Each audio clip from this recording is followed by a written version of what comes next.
നിരീശ്വരവാദികളുടെയും ദൈവനിഷേധികളുടെയും ഒരു കാലമാണല്ലേ. നമുക്കൊന്ന് പരിശോധിച്ച് നോക്കിയാലോ ദൈവം ഉണ്ടാകുന്നു. ദൈവത്തിനൊന്നും അവർക്കൊന്നും തെളിയിച്ചെടുക്കാനാണ്. പക്ഷെ അവരെ ചെവിക്ക് കൊള്ളൂല. നാളെ നമുക്കൊന്ന് പറയാം ദൈവം ഉണ്ടല്ല എന്നുള്ളത്. നമുക്കൊന്ന് പരിശോധിച്ച് നോക്കാം. ഒരു കഥ കേൾക്കാം.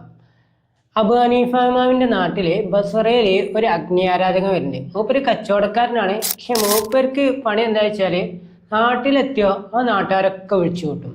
എന്നിട്ട് പറയും, ഞാൻ അഗ്നി ആരാധകനാണ്, എൻ്റെ ഈ തീ എന്നുള്ളത്, ഞാൻ ആരാധിക്കണ തീ എന്നുള്ളത് എന്നും നിലനിൽക്കും. പക്ഷെ നിങ്ങൾ പറയണ ദൈവം ഉണ്ടല്ലോ, ദൈവത്തിന് കാണാൻ പോലും കഴിയില്ല. പിന്നെ നിങ്ങളെങ്ങനെയാണ് ദൈവം ഉണ്ടെന്ന് പറയണത്? അങ്ങനെ ആ നാട്ടുകാർ പറഞ്ഞു, നിങ്ങൾ ഇങ്ങനെ വാദിക്കുകയാണെങ്കിൽ നിങ്ങൾ അബു ഹനീഫാമിനോടൊന്ന് വാദിച്ചിരിക്കും.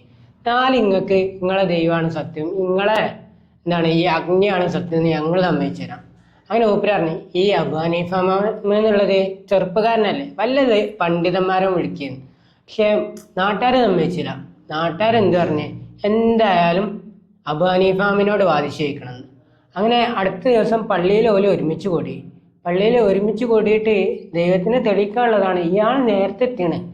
അബു ഹനീഫ ഇമാമ കുറേ കഴിഞ്ഞിട്ടും വരുന്നില്ല. അപ്പൊ ഞാൻ നിങ്ങൾ പണ്ഡിതന്മാരെ വിളിക്കി. പക്ഷേ ഈ അബു ഹനീഫ ഇമാമ പേടിച്ചു പോയിന്. അത് ചെറുപ്പക്കാരനല്ലേ, കാര്യമില്ല എന്ന് പറഞ്ഞ് നിൽക്കുമ്പോഴാണ് അബു ഹനീഫ റളിയല്ലാഹു അവിടേക്ക് കടന്നു വരുന്നത്. എൻ്റെ ഇത്ര വൈകിയെന്നുള്ളതിന് മറുപടി ആയിട്ട് പറഞ്ഞത്, ഞാൻ പുഴൻ്റെ അക്കരായിരുന്നു. അവിടെ പുഴ മുറിച്ച് കിടക്കാൻ എനിക്കൊരു വഴിയില്ല. അപ്പോൾ എൻ്റെ മുമ്പിൽ ആകെയുള്ള വഴി പറഞ്ഞാൽ ഞാൻ അവിടെ കണ്ട 2 മരത്തിനോട് പറഞ്ഞ് തോണിയായി മാറാൻ. അങ്ങനെ തോണിയായി മാറിയ ആ മരത്തിന്മേൽ കയറിയിട്ടാണ് ഞാൻ ഈ കരെത്തണത്. അതാണ് ഞാൻ ആകെ നനഞ്ഞു കുളിച്ചിട്ട് എടുത്തിയെന്ന് പറഞ്ഞു. അപ്പം അതെങ്ങനെ സ്വയം മരം തോണിയായി മാറണേ? അതിനൊരു വഴിയില്ലല്ലോ. അത് അഗ്നിയാരാധകൻ പറഞ്ഞപ്പം അതന്നെയാണ് പറയണത്. ഈ പ്രപഞ്ചം ഉണ്ടായണമെങ്കിൽ അതിന് ഒരു വഴിയുണ്ട്, അതാണ് റബ്ബ് എന്നുള്ളത്. ഈ പ്രപഞ്ചം ഉണ്ടാക്കിയതിന് ഒരാളുണ്ട്. അതുപോലെയാണ് തോണി ഒറ്റയ്ക്ക് ഉണ്ടാവില്ല, അതുപോലെ പ്രപഞ്ചം ഒറ്റയ്ക്ക് ഉണ്ടാവില്ല, അതിനൊരാളുണ്ട്, അതാണ് റബ്ബ് എന്നുള്ളത്. ഇനി രണ്ടാമത്തെ ഒരു കാര്യം എന്നുള്ളത്, അല്ലെ, രണ്ടാമതായിട്ട് അബു ഹനീഫാമിനോട് ചോദിക്കുന്നുണ്ട്, നിങ്ങൾ ദൈവത്തിന് കാണാൻ കഴിയില്ലല്ലോ, പിന്നെ എങ്ങനെ നിങ്ങൾ ദൈവം ഉണ്ടെന്ന് വിശ്വസിക്കണേ? അങ്ങനെയാണെങ്കിൽ നിങ്ങൾ എനിക്ക് ബുദ്ധി ഉണ്ടെന്ന് തെളിച്ചിരോ, അല്ലെങ്കിൽ നിങ്ങൾക്ക് ഹൃദയം ഉണ്ടെന്ന് തെളിച്ചിരോ? ഇങ്ങനെ തുടങ്ങിയിട്ട് കുറച്ച് കാര്യങ്ങൾ വെച്ച് നിങ്ങളെ ബുദ്ധിനും അതേപോലെ മനസ്സിനെയും അങ്ങനെയുള്ള കാര്യങ്ങളൊന്നും എനിക്ക് കാണിച്ചു തരുമോ വെച്ച്.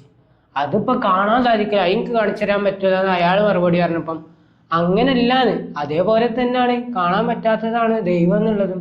ദൈവത്തിന് ഒരിക്കലും കാണാൻ സാധിക്കില്ല, പക്ഷെ ആ ദൈവം ഉണ്ട് എന്നുള്ളതിന് ഉദാഹരണമാണ് നമ്മളെ ആത്മാവും നമ്മളെ മനസ്സും നമ്മളെ ബുദ്ധി ഇതൊക്കെ. പിന്നെ അബു ഹനീഫ ഇമാമിനോട് ഇയാൾ തർക്കിക്കാണ്. ആ തർക്കിക്കുന്ന സമയത്തിൽ പറയണുണ്ട്, നിങ്ങൾ ദൈവം ഇപ്പം എന്താണ് ചെയ്യുന്നത്?